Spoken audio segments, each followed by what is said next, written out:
Buenas tardes y muchas gracias por vuestra asistencia. Con esta conferencia inauguramos este discreto ciclo de conferencias para conmemorar el centenario del Colegio Mayor.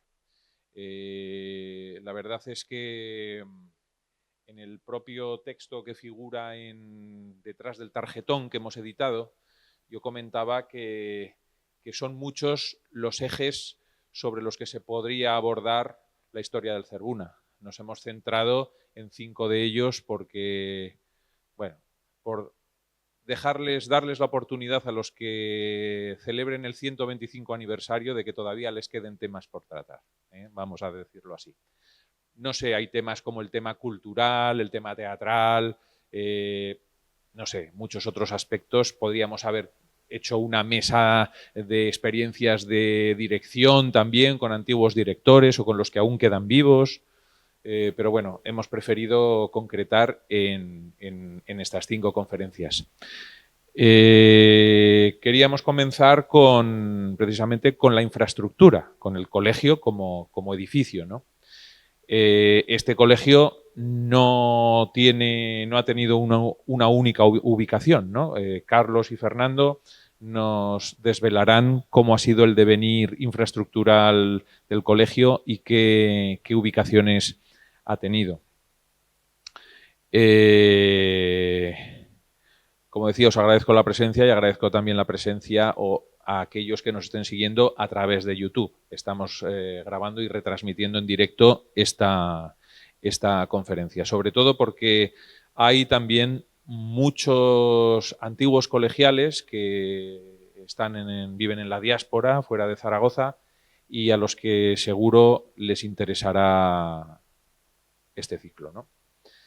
Y también pues para conservar, para no perder este conocimiento que hoy nos van a dispensar nuestros conferenciantes.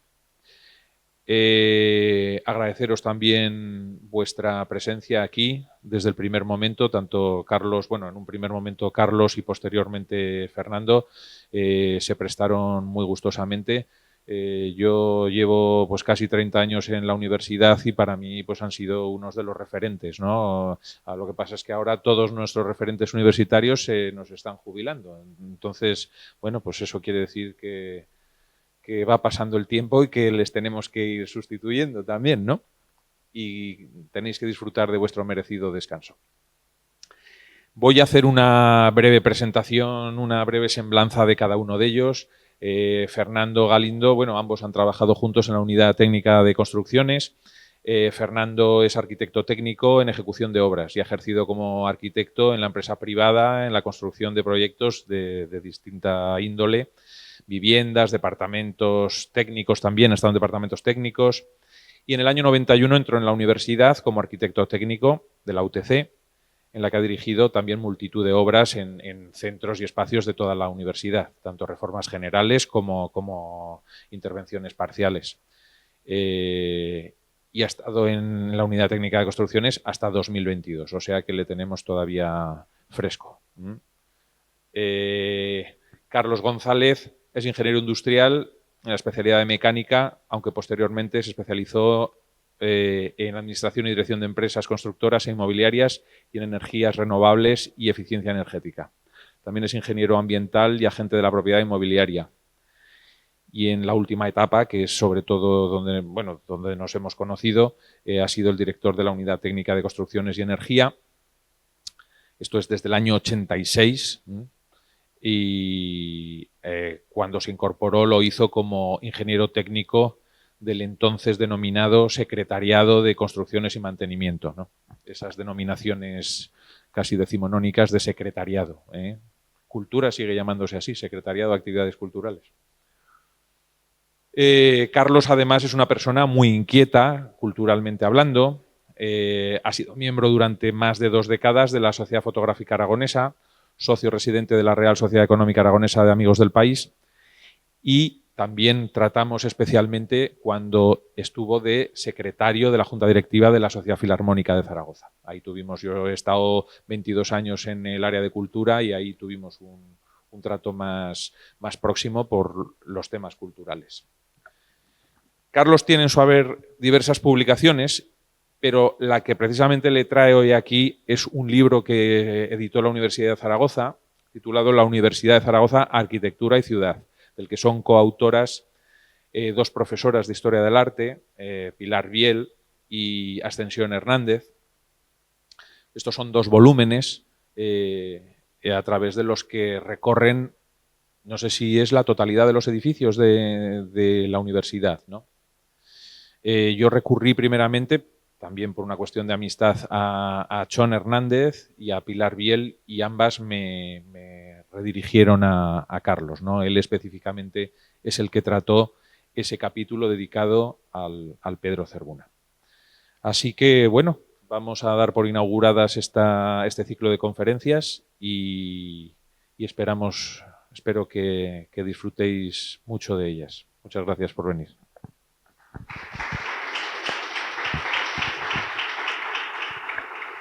Muchas gracias, Paco. Bueno, bienvenidos a todos y sin más preámbulo empezamos con la conferencia. Esta imagen que tenemos aquí es la imagen del Colegio Zerbuna, una vista alzada del proyecto, del anteproyecto que Borovio hizo en el año 42. Como veis, prácticamente es el edificio tal y como lo tenemos ahora, salvo la portada del edificio, que ahora tiene una imagen más monumentalista por la época en la que le tocó levantarse. El edificio que ahora tenemos, pasamos diapositiva, esta foto es una foto aérea del año 2009, no está todavía construida la Facultad de Educación, y aquí tenemos como diferencia con el colegio actual que ha desaparecido el perímetro con cipreses que rodeaba al edificio. Para unos, bueno, es una buena idea, para otros es una idea. El campus es claro. ¿Perdón? Vale. Yo creo que el campus ha ganado. Quizás la intimidad de los colegiales y del colegio ha cedido un poco en esa intimidad. Continuamos. 3 emplazamientos ha tenido a lo largo de este tiempo el Colegio Mayor.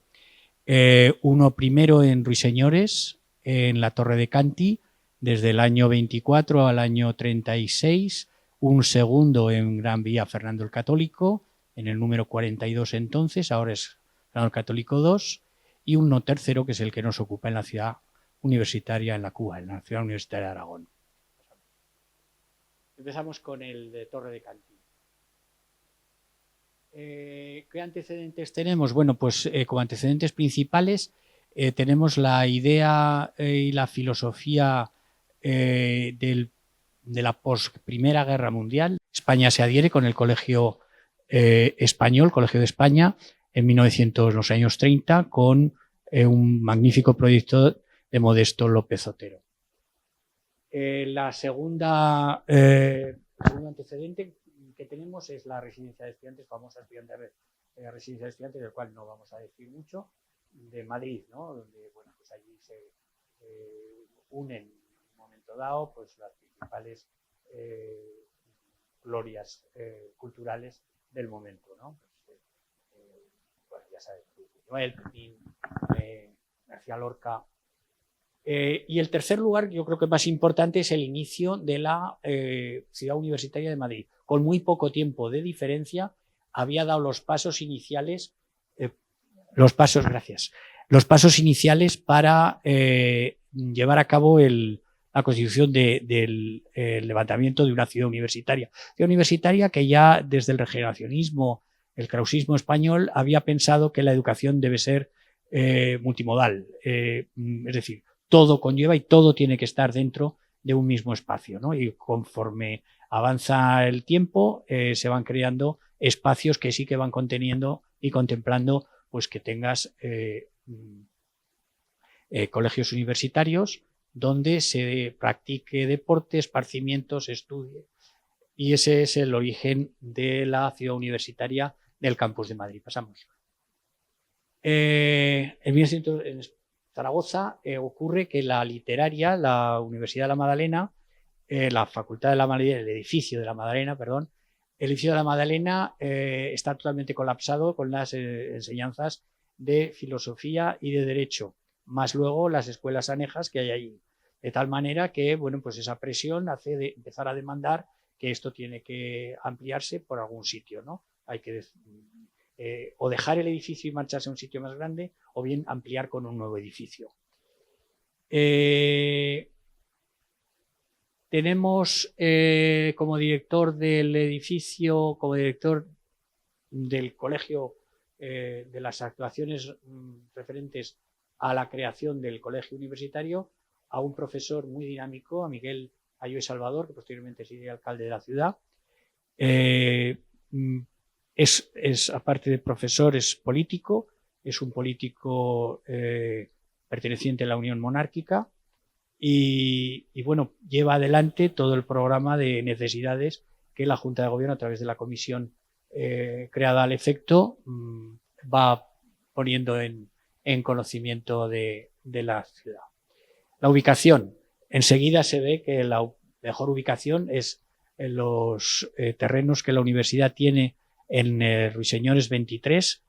Es un espacio, luego lo veremos en algún plano que tenemos y en alguna fotografía, al final del paseo de Ruiseñores, donde está el Instituto Miguel Servet, y donde está emplazado el Jardín Botánico. El Jardín Botánico está emplazado allí desde los años 20, desde el principio de finales de los años 10. ¿Quieres poner un momento la...? Sí, ampliamos, vemos aquí, esto es el espacio de la huerta de... No, ¿dónde estábamos?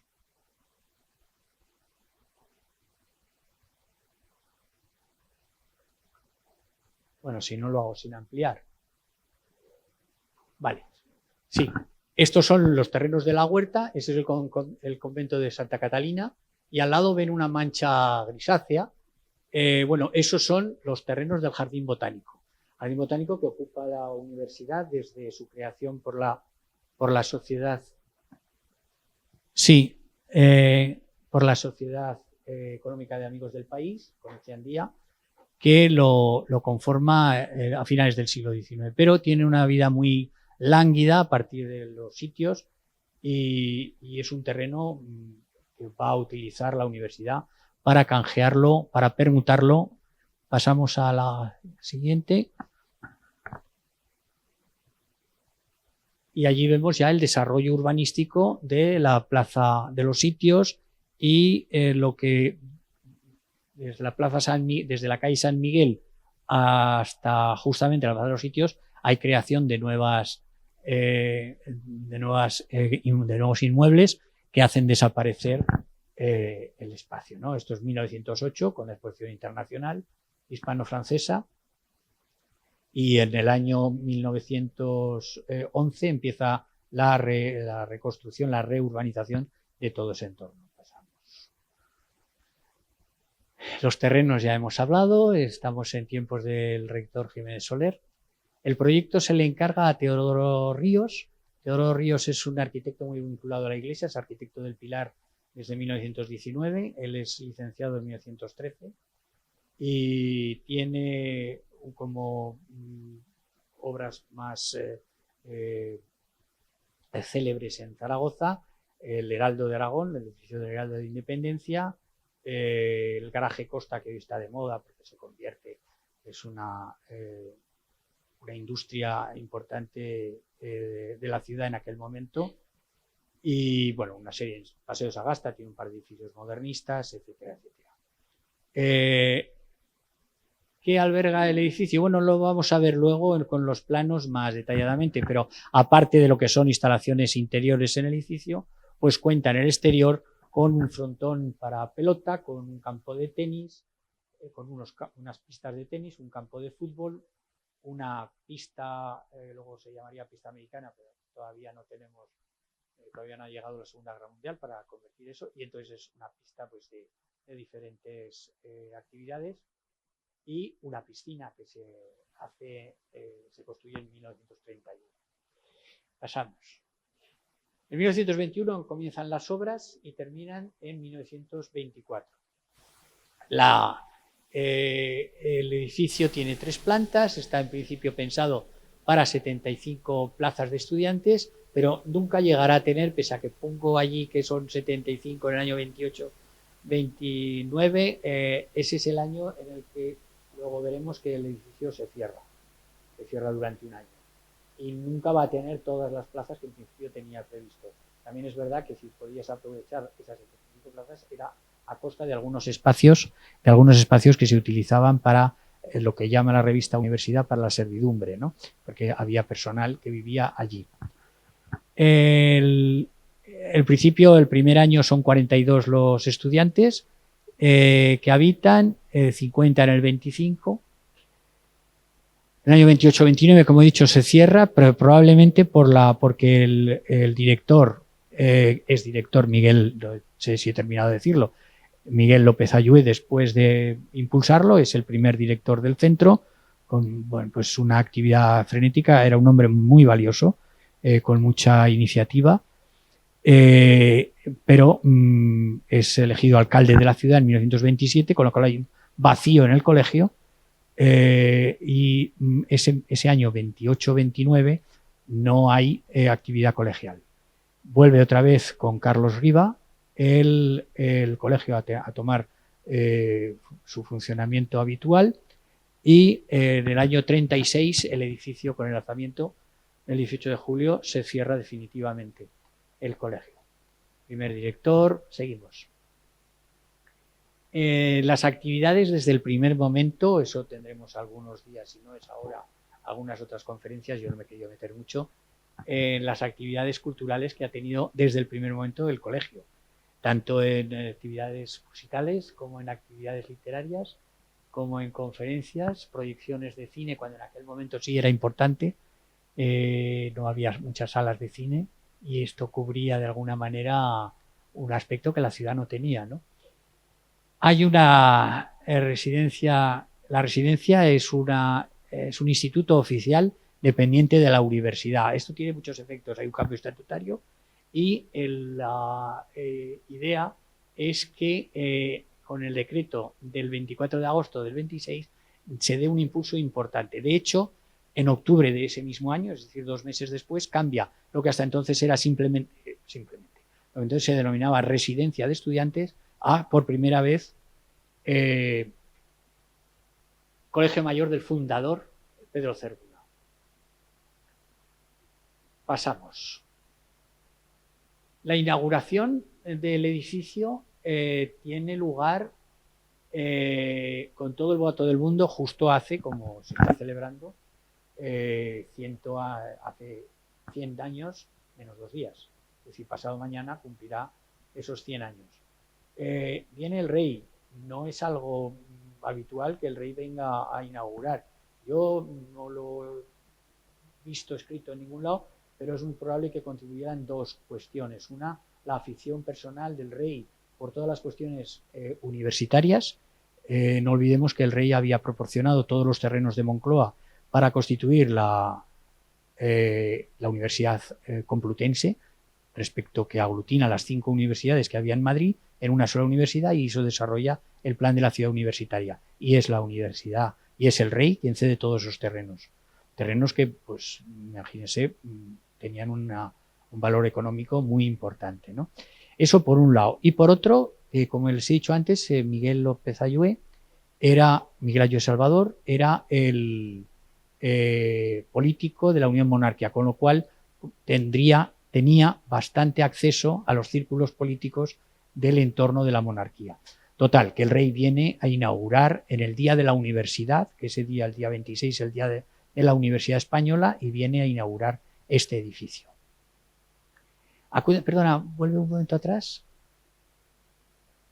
Entre los asistentes no hay que perderse ninguno, porque no solo es que venga el rey. Claro, cuando viene el rey, todos se apuntan, ¿no?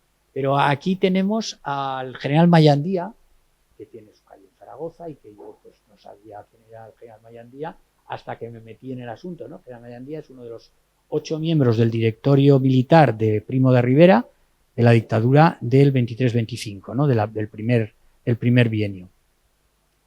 y tiene una actividad fundamental en la quinta región, que es la aragonesa, ¿no? Participa en muchísimas actividades políticas, militares también. Militares es uno de los impulsores de la creación de la Academia General Militar, de los primeros.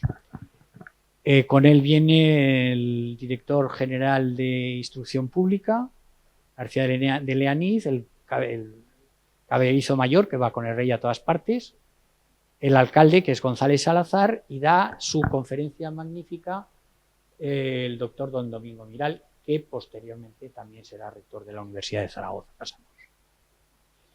Bueno, esto también son dos extractos, dos recortes de la revista Universidad. Tenemos a Andrés Jiménez Soler, que es el responsable de esa permuta que en el año 11 se hace con el ayuntamiento, y tenemos como otro dato, aparte de lo que constituye las habitaciones, es unas habitaciones, luego lo veremos, realmente de lujo para aquel momento, con agua caliente central para calefacción y para cada uno de los lavabos que hay en las habitaciones, ¿no? Aparte de eso, pues tiene luz eléctrica en flexo. Estamos hablando del año 26, año 25, que no es normal tener todo ese tipo de prestaciones en los edificios. De hecho, el coste diario es de 7 pesetas diarias. Es un coste que le puede parecer aleatorio, ¿no? Yo haciendo un poco de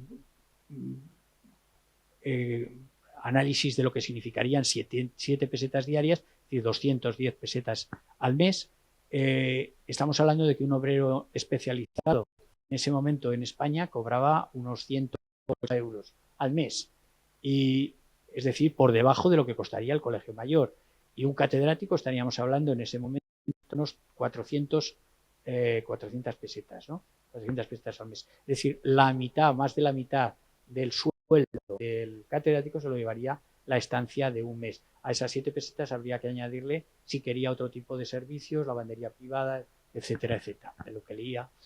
Pasamos. Esta es la planta, el alzado del edificio. 3 alturas. Eso que vemos allí, ¿quieres la SER? Que luego lo veremos. Esa es... Bueno, estoy aquí. Sí, eso es la sala de invierno. Ahora lo veremos en fotografía, que era el lugar donde se estaba por las tardes muy tranquilamente y por las noches incluso al calor de todo el día por el efecto invernadero que se producía. Seguimos. Bueno, aquí tenemos, no hace falta que amplíes, no. Tenemos a la izquierda la capilla, que tiene entrada desde el exterior.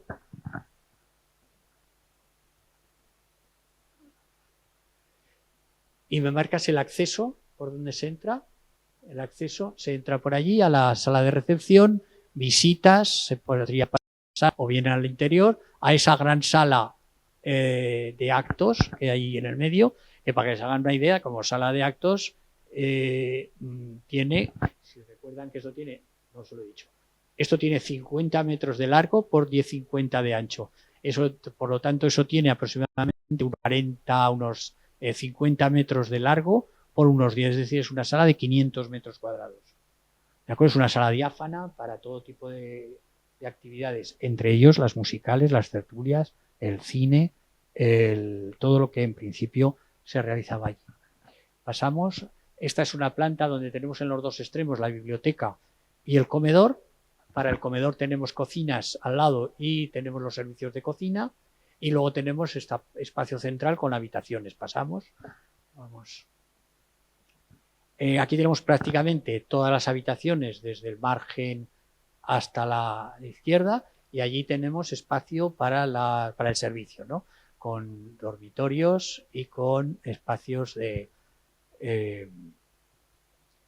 trabajo. Pasamos a ver ahora ya las fotos del edificio. Esto es el final son fotos de época, evidentemente, ya se ve. Esto es el final de Paseo de Ruiseñores. Por allí continuaríamos por donde viene ese autobús, continuaríamos hacia el canal, y aquí a la derecha arrancaría, aquí a la derecha con este árbol, arranca Cejador Frauca, que es lo que lleva al parque, ¿no? Entonces, por eso tenemos aquí este fondo. Aquí estaría el jardín botánico y el fondo tenemos la fachada norte, esto es el norte, la fachada norte del edificio. Esta es la fachada sur del edificio, pasamos. Este es el invernadero que le decía, o la sala de invierno, la serre, que toma el nombre francés, y eso es una habitación que parece un poco lúgubre por la foto, pero desde luego contiene todo. Tiene un armario con todas, un armario grande, con una distribución importante y bien distribuida de puntos para guardar la ropa.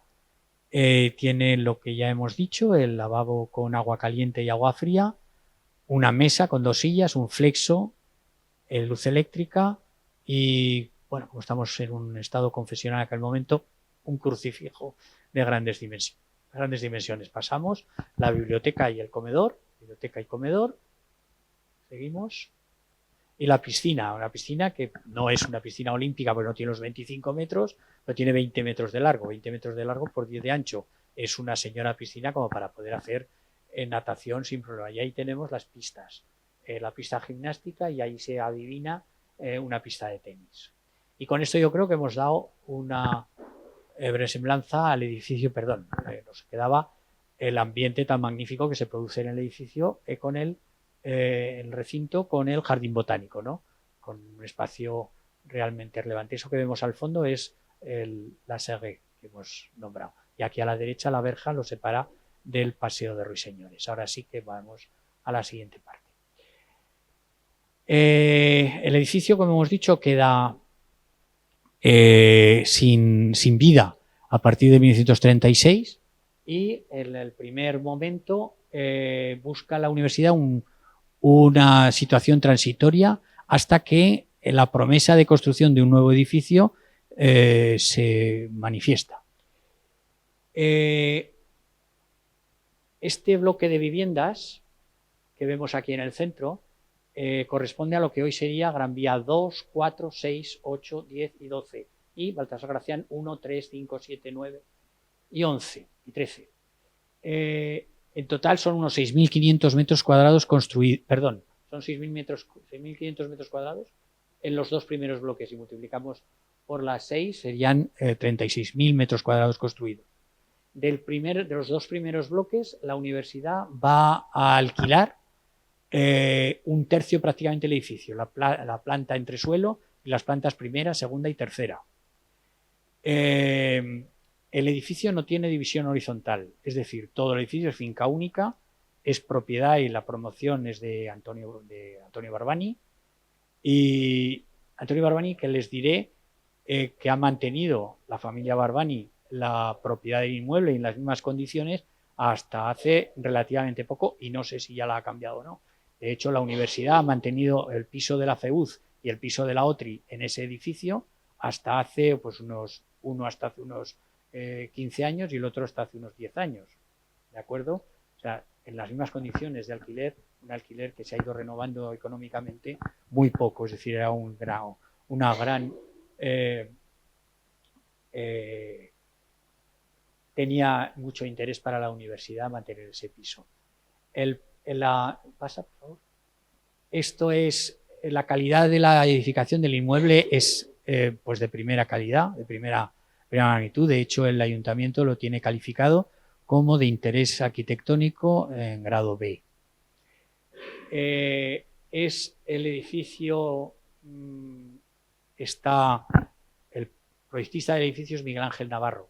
Miguel Ángel Navarro es hijo de Félix Navarro, el autor del Mercado Central, y desde el primer momento pues mama lo que es la arquitectura en su casa, trabaja con su padre y desde el primer momento se hace arquitecto municipal, o consigue la plaza de arquitecto municipal y enseguida empieza a planificar, le encarga la planificación de la ciudad.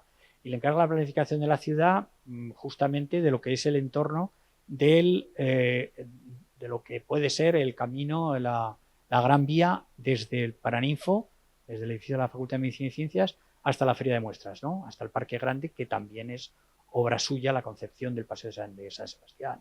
el inicio hasta el cabezo, ¿no? Entonces, es un arquitecto urbanista, planificador, pero aparte de eso también tiene edificios notables en la ciudad, ¿no?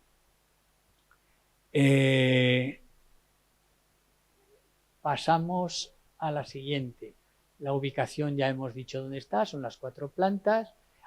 Se aprovecha la ley de 1943 de ordenación, cuántas LOUs ha habido, ¿no?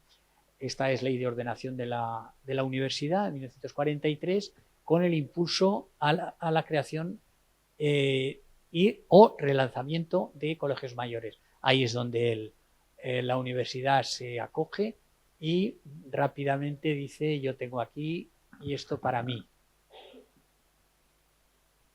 El edificio rectangular se encontraba aislado, es decir, nos vamos a encontrar un edificio que está en medio de la nada, podríamos decir, ¿no? Desde aviación hasta el edificio de aviación es el edificio siguiente que hay al Paraninfo, la jefatura de aviación, hasta que es 1 kilómetro aproximadamente, no había más que huertas. Por arriba al sur, desde el edificio hacia el sur, tenemos igualmente solo huertas, espacios parcelarios muy divididos, hasta la Facultad de Medicina, hasta la Facultad de Filosofía, que se acaba de construir en este momento, ¿no? Estamos en el año 43 y se acaba de dar al uso en el año 41. Por detrás tenemos casas baratas y por delante tenemos el Huerva, todavía sin cubrir, y espacios, torres de labor en ese campo. Es decir, es un edificio aislado, ¿no?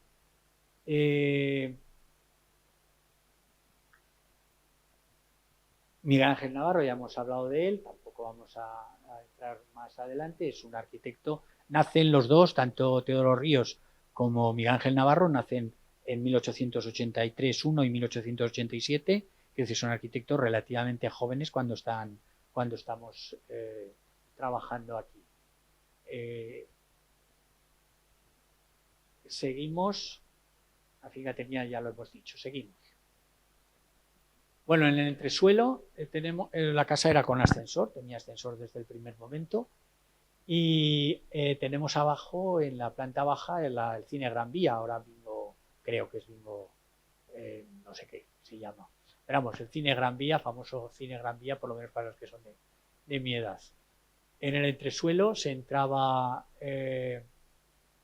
a la sala de visitas, que tenías recepción, administración, una pequeña peluquería, y luego eso, el resto formaba parte de la instalación de esa planta, el gran salón de una gran sala abierta, ¿no? Y diáfana.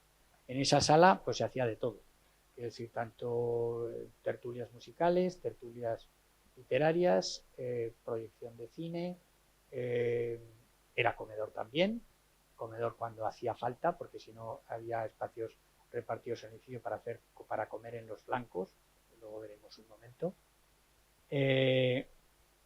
Y al final te daba las cocinas y a servicios, ¿no? Al final de ese espacio. Pasamos.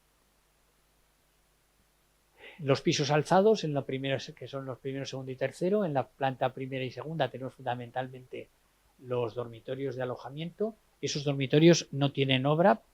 Como ya hemos dicho, se pensaba que esto iban a ser 2-3 años, como mucho 4 años, y invertir cualquier cosa, aparte de que probablemente hubiera puesto bastantes reparos el promotor, el propietario, de hacer grandes modificaciones. Bueno, pues allí los estudiantes iban a cada una de las habitaciones de los pisos, ¿no? Y había habitaciones comunales, pues, donde estaba el salón, o en los chaflanes donde estaba, y allí se hacía pues parte de los... En la tercera planta estaba dirección y subdirección, la capilla de diario, una capilla chiquitita, y la biblioteca también relativamente pequeña. Y arriba en los últimos pisos teníamos la pensión Arana. Pasamos. Ya hemos hablado de la situación de aislamiento del edificio. Pasamos.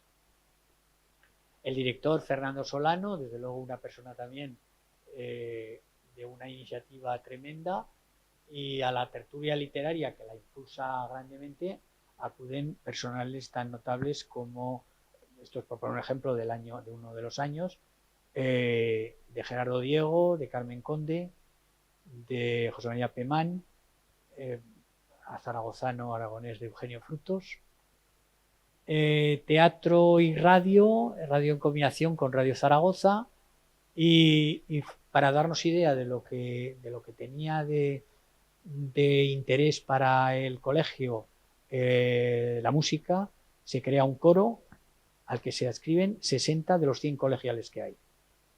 Eso es un porcentaje inaudito, ¿no? Pasamos. Este es el edificio del que estamos hablando. Esta es la ficha de Cerbuna de la revista Cerbuna de aquel momento. Y estos son, bueno, pues aquí nos dice que son 100 plazas. Eso está escrito allí y está hecho más grande aquí para que se vea, porque eso era imposible de verse allí. 100 plazas, de los cuales 11 son, creo que 11 son becados, hay 20 medio pensionados. Y bueno, pasamos ya a la siguiente. No sé cómo vamos de tiempo, Fernando. Menos 20. Pues nada, simplemente que las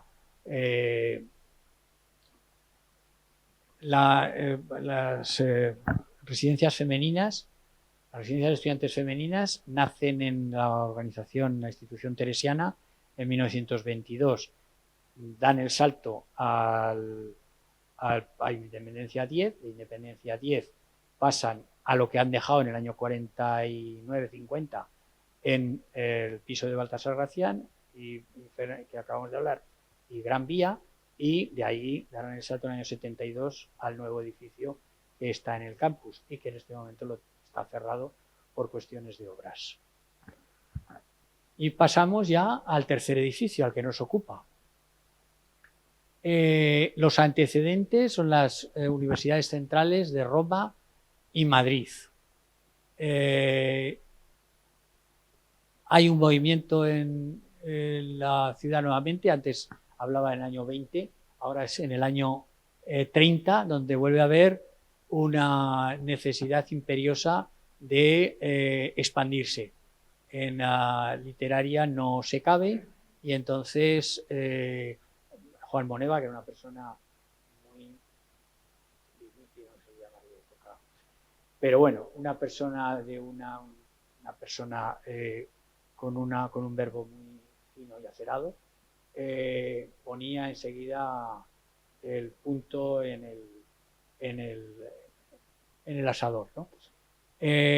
Junto con eso tenemos la suerte, entre comillas, de tener 3 concejales que son profesores de la universidad, profesores de medicina, de derecho y de filosofía, que son concejales universitarios. Con ellos se conforma enseguida una estrecha vinculación para lo que al final se convierte en una comisión que eleva al Ministerio una ley de bases, una propuesta de ley de bases que, gracias a que está Manuel Barraco de ministro de Hacienda en el año 34, se eleva, después de muchos vaivenes, se eleva a ley, a publicación, esta ley de bases, que es una ley de bases con un articulado muy corto, de 9 artículos, pero vamos, sustancialmente. Primer artículo que dice que la universidad, esto sí que me gustaría que les quedara en la cabeza, porque la universidad ha tenido la suerte de tener esta ley de bases y luego de tener una ley en 1966 que anulaba o liquidaba la ley de bases.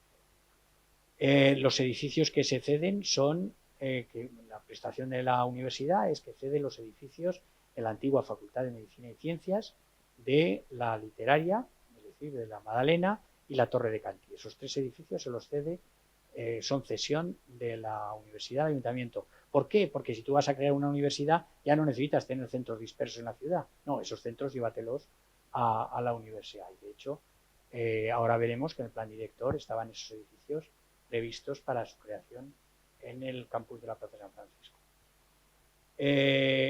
Junto con eso, o como prestación, el ayuntamiento lo que hace es aportar 150.000 metros cuadrados de suelo en el ensanche. Justamente estos en los que estamos ahora presentados. La mayor parte de ese suelo es un suelo de particulares que hay que expropiar. Se declara de utilidad pública y hay un proceso de expropiaciones en función de una ley, la Ley de Utilidad Pública de finales del siglo XIX, en el que te permite, tú expropias, sacas a la persona y luego negocias el precio. Porque si llega a ser al revés, si tienes que hacer justiprecios como tienes ahora, pues esto se podía haber eternizado. Justiprecios previos, quiero decir. Eso frente a la exención de derechos de tributos, de derechos reales en las compraventas, ¿no? Que eso ahorra mucho dinero tanto a uno como a otro, ¿no? Esta es la Gaceta de publicación. Vemos un momento si tienes la firma de... Aquí tenemos Manuel Marraco como ministro de Hacienda bajo el gobierno de Niceto Alcalá Zamora, ¿no? Y bueno, el articulado tampoco merece la pena, lo he descrito lo suficientemente. Pero hay un artículo, que es el artículo 4, que es el decisivo. El decisivo en cuanto que dice que la universidad permanecerá con la propiedad o en el uso de los edificios mientras estén destinados al uso y los fines universitarios.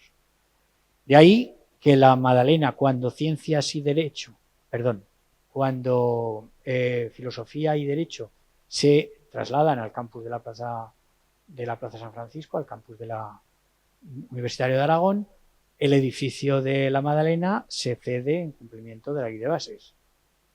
Luego está el desastre de que tiran una parte del edificio, la capilla se queda tambaleando y al final se derruye y se queda. Pero la capilla no se puede derruir sin haberla asegurado previamente. Pero vamos, no se puede derruir porque está catalogada como bien de interés cultural, lo que en aquel momento era bien de interés cultural, que era monumento nacional.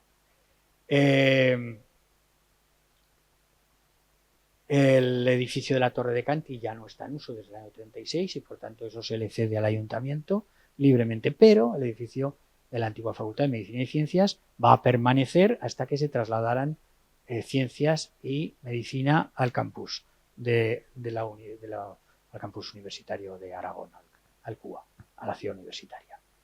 En 1966, cuando se liquida el plan, ese edificio sigue teniendo un uso docente y, por tanto, en esa liquidación el edificio ya queda permanentemente en propiedad de la universidad. Si no hubiéramos tenido grandes problemas con ese edificio, no hubiera podido ser nuestro. Legalmente, luego habría seguramente algún tipo de cambalaches, pero de principio legalmente es un edificio de la universidad. Lo digo legalmente porque hemos tenido, pues dentro de mi trabajo profesional durante estos años, muchísimas idas y vueltas sobre la propiedad del edificio. El ayuntamiento decía, ese edificio es mío, es tal, y nosotros decíamos, este edificio no es tuyo. Pasamos a la siguiente. Bueno, aparte de estos terrenos, ya hemos dicho los 4 artículos fundamentales de la ley de bases. Tenemos 2 terrenos, que son un terreno de 28.000 metros cuadrados y uno de 21.000 del ramo de guerra. Ahora lo vamos a ver en un plano. En 1966 ya he dicho la liquidación, ¿no? Bueno, se constituye la Junta de Obras para el desarrollo del plan, lo constituye la Junta de Obras, el rector de la universidad, el vicerrector, solo había entonces 2 vicerrectores, el vicerrector académico, por decirlo de alguna manera, y el vicerrector de gestión. Bueno, pues el vicerrector de gestión es el que conforma parte de la Junta de Obras, más luego un decano de los 5 centros fundamentales. Veremos un momento, si nos da tiempo, un detalle del libro de actas de la universidad para que ustedes vean que todo está documentado. Plan director y primeros pasos y primeros proyectos, lo vemos ahora, y las primeras expropiaciones. Vamos un momento al plano siguiente, a la diapositiva siguiente. Este es el primer plan director del año 33. El plan director del año 33, como verán, ¿señalas el centro de gobierno? Vale. Estaba previsto un edificio a la entrada, donde ahí tenemos el pórtico de la universidad, un edificio de grandes dimensiones, 3 alturas, seguía siendo en el centro esa entrada que nos iba a permitir, seguramente con un espacio porticado, el pasar. Digo, seguramente no, tenemos un plano de ese edificio porque ese edificio estuvo pues pues en un tris. De hecho, tuvo esta financiación. Ese edificio tuvo financiación. Ahora lo veremos en la inauguración. Derecho y filosofía están donde estaban, ciencias en su momento está donde está, y allí iba a ir medicina y detrás el hospital clínico con la zona de infecciosos. Y, sin embargo, allí teníamos la zona deportiva, en un espacio que no va a ser de la universidad, porque en el documento firmado inicialmente por Azaña, solo se cede la primera parte. Vamos un momento al plano de expropiación parcelario. Esto es el parcelario, no se ve muy bien, pero podemos intentar ver. Sí, ahí ven ustedes ramo de guerra, ahí en este lado de aquí, ¿de acuerdo? Ramo de guerra, este espacio sí se cede inicialmente y por tanto se pueden construir ahí filosofía y derecho, pero los otros espacios de ramo de guerra no se ceden. Ese, por ejemplo, donde presumiblemente podía ir el edificio del Colegio Mayor. Seguimos. Y tenemos aquí una composición que hicimos en su momento mi amiga Camino y yo, de situación del edificio Cervuna, donde cae, ¿no? Esto es la antigua facultad de... La antigua carretera de Valencia, que hasta mucho tiempo después hasta los años 60 no se reurbaniza, ¿no? Hasta la urbanización de los años 60. Este es el colegio, no toca, o toca muy levemente en la previsión la carretera. De hecho, es una carretera que ya no tiene gran uso. ¿Pasamos? Aquí, bueno, simplemente un momento. Sí, la anterior. Simplemente que vean ustedes el parcelario. Esto es un parcelario que extraje del Palacio Montemuzo del año 1920. Esto eran todas las parcelas que había en aquel momento y no había habido en el año 20, entre el año 20 y el año 40 no hay casi modificaciones, ¿no? Y bueno, pues está totalmente... Si viéramos pasa un momento al anterior, si no te importa. En el lado de allá, en el lado más al norte, tenemos las parcelas de la finca de Fortis. ¿Se ve ahí? No, más allá, más allá. Sí.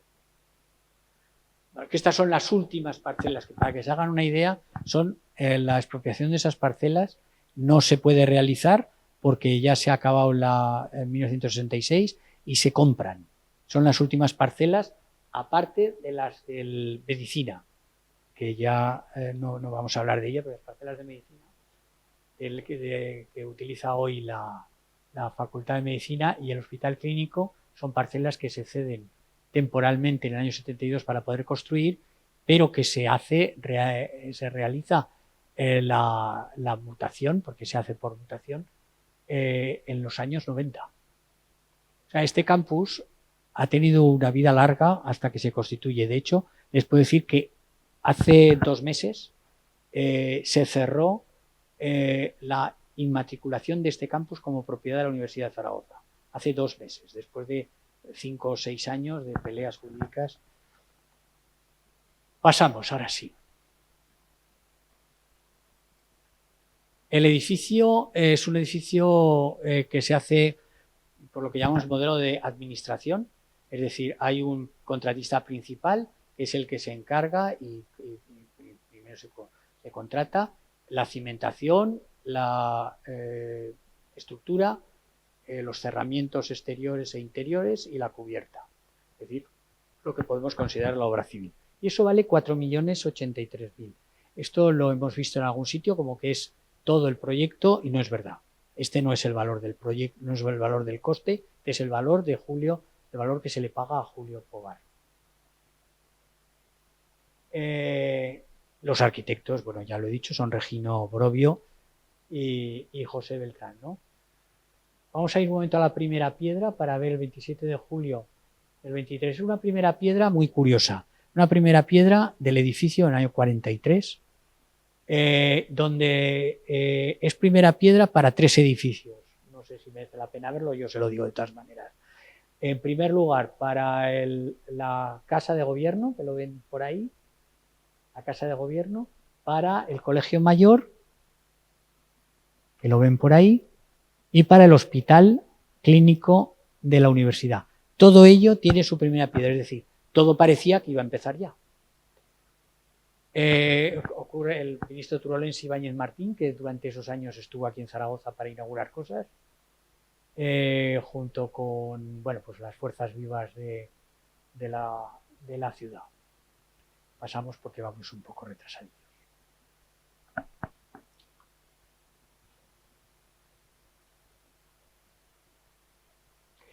El proceso es largo, fíjese todas las fechas que tenemos ahí. Año 42 a 44, ¿no? Ahí a 54. Empezamos con el año 42, que es con el proyecto inicial, ese que hemos visto que teníamos, el anteproyecto inicial, perdón, que es el que teníamos ahí en la primera diapositiva. En el año 43 tenemos el proyecto, la entrega del proyecto y la inauguración, la primera piedra. En el año 44 tenemos las primeras, el comienzo de las obras. En el año 48, del 44 al 48, hay un proyecto de actualización y complemento del edificio. Son los planos que vamos a ver un momento a continuación. Y en esos 4 años el avance es muy lento, ¿no? Entre otras cosas porque tenemos unas restricciones a la adquisición de hierro para la construcción, como ustedes habrán oído, muy importantes en aquel momento, y las obras realmente se quedaban detenidas porque no había posibilidades de adquirir materiales. En el año 50 hay una receta, pero la gente se pone muy nerviosa, no tenemos colegio, esto está horrible, y en el año 50 se hace una recepción parcial de lo que hay construido. Esa recepción parcial conlleva a que en el año 51 hay una recepción, hay una inauguración del edificio. En el año 53 se va a terminar la capilla y en el año 54 el salón de actos, que es un bloque, es este bloque que tiene arriba el salón de actos. Entonces, todo este bloque es nuevo y es nuevo. Es la terminación del edificio. 54. Vamos un momento, les comentaba antes, es un edificio que se hace por administración. Voy un segundo que no. Después del contratista principal o junto al contratista principal tenemos, y eso cuando lo estábamos leyendo, sorpresa total, ¿no? Porque yo he coincidido con Teodoro Aguilar, que es el electricista, con Miguel Fandos, que es el fontanero y calefacción, con Tramullas, que todavía existe, o si no existe, pues, hace muy poco. Sí, no, digo al carpintero, porque no sé si en este momento sigue en funcionamiento. Muñoz, que es el cerrajero, Lorán, que hace los solados, Codín, que es pintor, con el que yo he tenido relación, y Barco, carpintería también de ventanas y de puertas. Eso significa, y vamos a mirar un momento, el libro de actas. Este es un recorte del libro de actas que pueden ver. Certificación número 11, autorizaba, la Junta de Obras encargaba y luego autorizaba los pagos, después de que el arquitecto dijera, sí, se ha hecho, esto considero que es oportuno pagarlo, ¿no? 1,5 millones de esta 1/10 certificación de la obra civil al contratista principal, pero luego tenemos 1.300.000 pesetas al carpintero, de la certificación, ahí no lo pone, pero es la certificación número 2, y luego certificación número 1, en fin, tenemos aquí esas cantidades que les decía. Bueno, la obra principal son 4 millones, pero aparte de eso, no me he dedicado a sumar uno con otro, lo podía hacer y seguramente tendría su interés en ver por cuánto realmente salió el edificio. ¿Volvemos? Autor del proyecto, pues ya hemos dicho, Borovio y José Beltrán. El más famoso de los edificios de Borovio en la ciudad es la Confederación Hidrográfica del Ebro, pero tiene también otros en la avenida Goya, en el Paseo de Sagasta, tiene 2 edificios nobles, el grupo Joaquín Costa, pues tiene una serie de edificios. La inauguración tiene lugar, como decía antes, pues un poco forzadamente. Viene el ministro turolense José Ibáñez Martín, el alcalde de la ciudad es José María García Belenguer, el rector de turno es Miguel Sánchez Izquierdo. Antes no hemos dicho que quien acompañaba al rey era el profesor, rector, el doctor Rollo Vilanova. El arzobispo es Rigoberto Domenech. Bueno, pues ahí están todos en una escena en el comedor que está habilitado como salón de actos, pues ya hemos dicho, en el año 51 todavía no está construido este bloque, y está en el comedor con, bueno, no se ve muy bien, pero están los tapices que estaban en derecho, que hoy están en el recinto del Paraninfo, es decir, con todo el boato y la presencia de, bueno, pues que recibía y que requería una inauguración de este tipo. El director es Fernando Solano, todavía, es decir, viene de la otra y comienza la andadura en este edificio. Bueno, vamos a ver, 51 todavía está abandonándose el otro edificio. ¿Pasamos? Y ahora les pasa a explicar, Fernando, las características del edificio.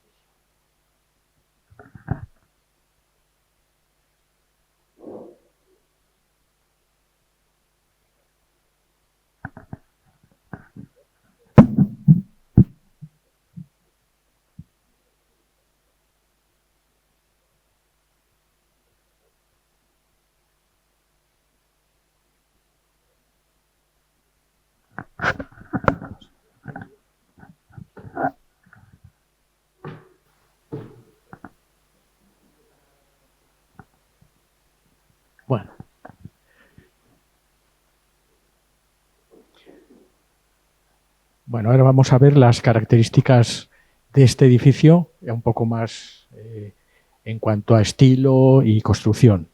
El edificio este pertenece a un movimiento que podríamos llamar el racionalismo aragonés. Por ponerles en situación, el racionalismo es un movimiento arquitectónico que nace en Europa en la primera mitad del siglo XX, en contraposición con el modernismo, con el eclecticismo, el historicismo, que son movimientos en los que predomina la decoración frente a todo lo demás. La gente racionalista se olvidan de eso, lo que quieren es que los edificios sean funcionales. Se olvidan de los adornos y quieren líneas rectas, volúmenes sencillos, que el edificio perdure en el tiempo, que sea fácilmente adaptable a futuras necesidades. Esto es un poco el principio del racionalismo, ¿no? Que la forma va detrás de la función. Entonces, este es un claro ejemplo de este tipo. El calificativo de aragonés, racionalismo aragonés, bueno, aparte de que los arquitectos son aragoneses, estos arquitectos toman características propias de edificios aragoneses, fachadas de ladrillo visto, aleros, cubiertas de teja, en fin, ese tipo de cosas.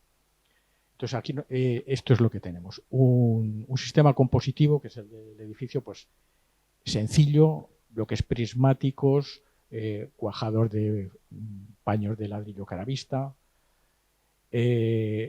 zonas de piedra en los elementos más significativos, la estructura de hormigón armado, muros de ladrillo, cubierta de teja, como hemos dicho, tiene un zócalo, está elevado sobre un zócalo de piedra natural, de sillares de piedra de Calatorao, es muy característico aquí en Zaragoza, y el edificio digamos, sigue la línea de todos los edificios que estos mismos arquitectos estaban haciendo en el campus. Filosofía, Derecho, que posteriormente haría Ciencias, siguen esa línea.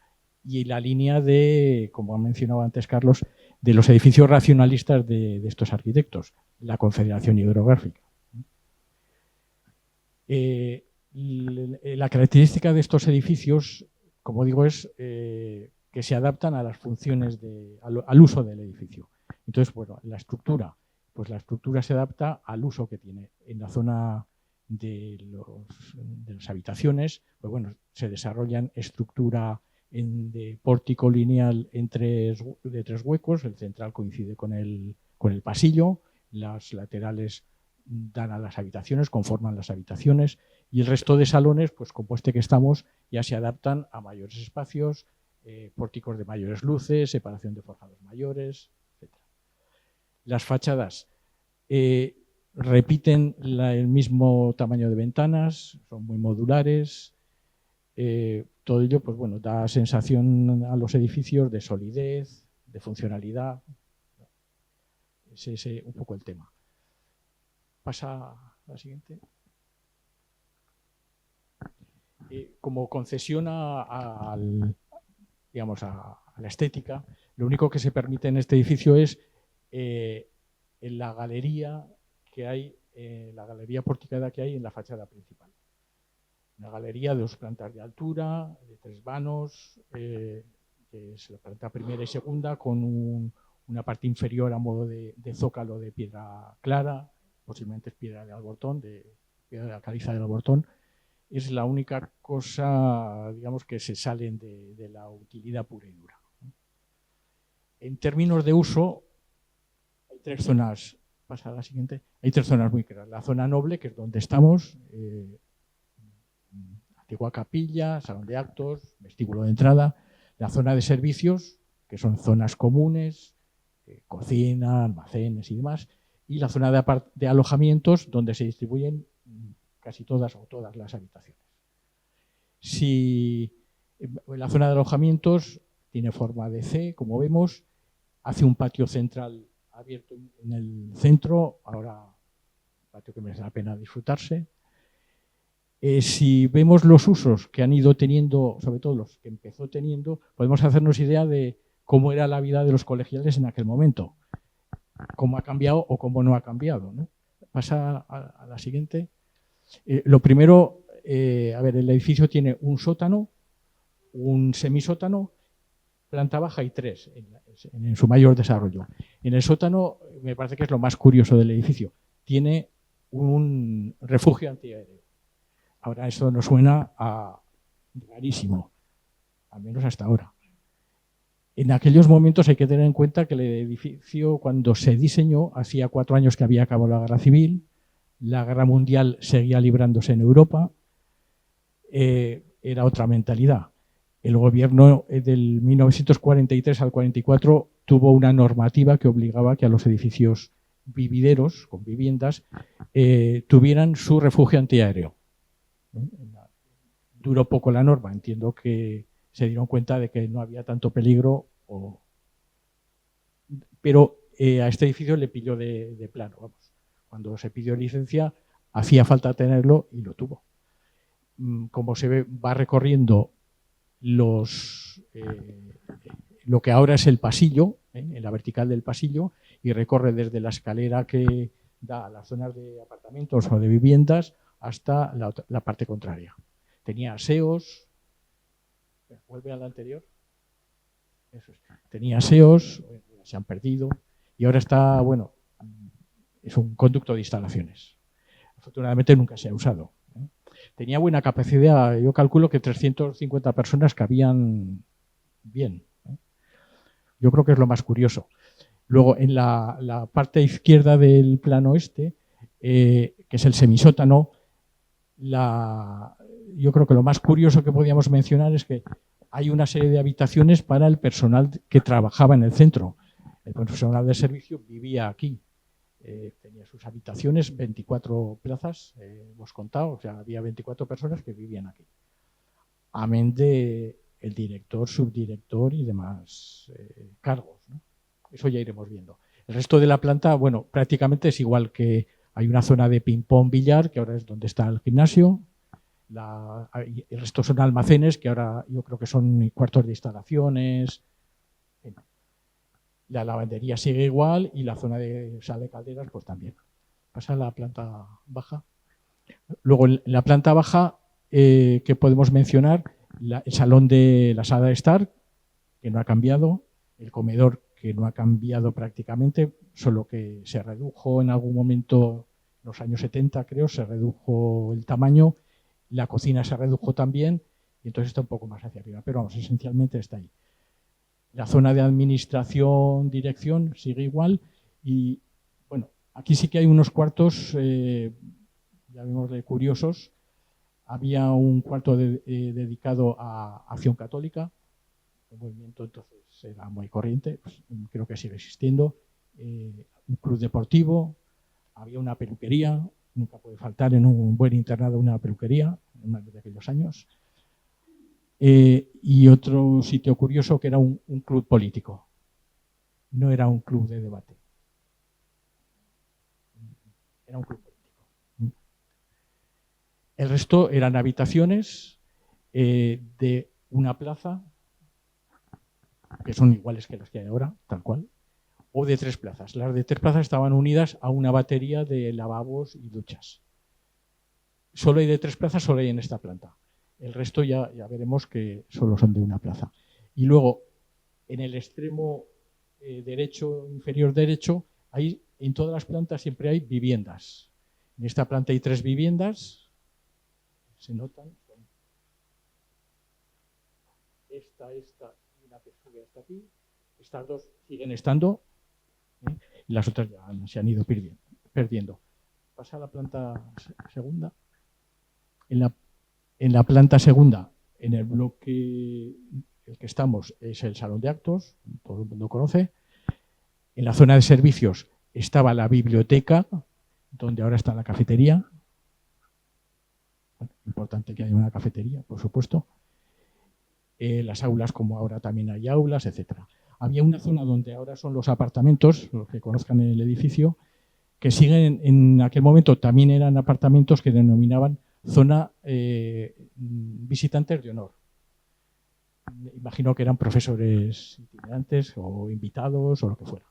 Les llaman visitantes de honor. El resto de la planta son habitaciones individuales, ya digo, iguales que son ahora. Lavabo, el armario empotrado, cama individual. Las agrupaciones de baños comunes estaban donde siguen estando, igual. En esta planta sí que puede ser curioso, se desarrollaba una vivienda de grandes dimensiones, entiendo que sería la de dirección. La vivienda llega desde aquí hacia abajo.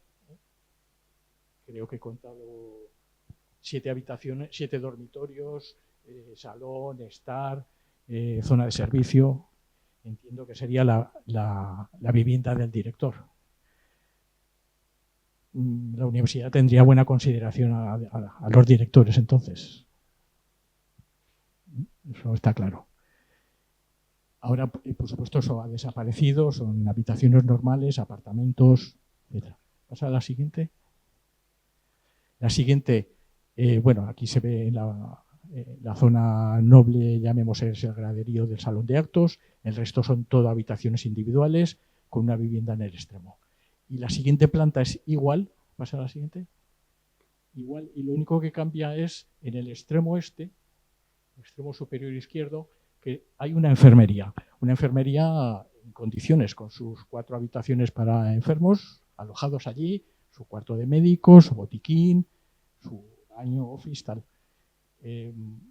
Ahora, pues eso también es muy raro, el contar con enfermos alojados en el propio centro, ¿no?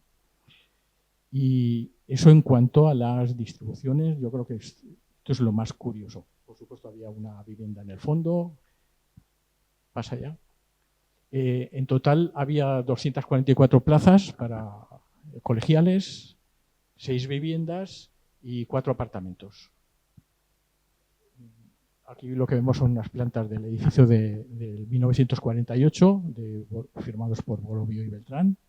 Y esto es una planta, una sección y un alzado de actual. Pasa al siguiente. Yo creo que habría que valorar la dificultad que tuvieron cuando hicieron el edificio. Como ya mencionaba antes Carlos, era tipo de posguerra, faltaban materiales, no había cemento, no había hierro. De hecho, hubo una normativa de cálculo estructural que creo que la derogaron en 1960, que limitaba el consumo de hierro estructural en los edificios. Es decir, el arquitecto tenía que hacer un cálculo, justificar que no había gastado hasta el límite que ponía, que era en función de los metros cúbicos del edificio. Así.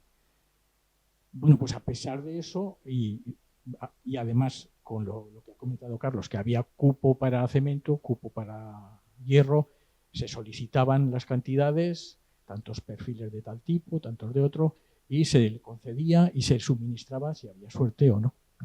Eran esos tiempos. Bueno, pues a pesar de todo, han conseguido los arquitectos primero y todos los intervinientes hacer un edificio, pues como vemos, sólido y perdurable. Y sobre todo, como buen edificio racionalista, ha permitido modificar los usos sin que haya que deshacer el edificio. Entonces, a lo largo de estos años ha habido muchas modificaciones, bueno, muchas, igual no tantas, pero ha habido modificaciones. En resumen, me gustaría, aquí se ve, distintas plantas, azados, vamos. ¿Ves al anterior, Carlos?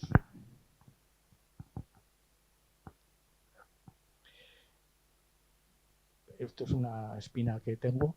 Es poner en valor, o que se dice ahora, la escalera helicoidal que comunica con la cafetería. Hay que pensar que esta escalera se diseñó en el año 57, que ahora nos parece pues, igual una vulgaridad, pero entonces era súper moderna. O sea, no podemos ni imaginarnos lo que les pareció que poner unos suelos de goma, que eran así de proyecto, de goma Pirelli, ahora está pasada de moda, nos parece cosa vulgar. En aquellos momentos era un material que no se veía por ningún sitio. Es decir, era súper moderna, las líneas muy esbeltas. Actualmente dudo que fuéramos capaces de hacer esto tan esbelto, con tanta finura. Bueno, pues tenéis una pequeña joya, no sé. En los años 70 se reformó el comedor, la cocina, se crearon los espacios del sótano que se dedicaban a televisión, se hizo el vallado perimetral, el que ahora se ha retirado, de los años 70. En los 80 se reformaron los apartamentos, se hizo el consultorio médico, que está en el semisótano, en la esquina debajo del comedor. En los 90 se reformó la lavandería, se hizo la prevención de incendios, que es una obra que se afectó a todo el edificio. Y ya a partir del 2000, pues se han ido, que tengamos así localizadas, bueno, aparte de muchas actuaciones, se hicieron habitaciones para discapacitados, se cambiaron ventanas, y en trabajos de mantenimiento pues se ha hecho muchas cosas, aleros, cubiertas, saneamiento. Bueno, el edificio desde luego sigue cumpliendo con su función, como buen edificio nacionalista que es, y que seguirá cumpliendo con su función, bueno, por años y años.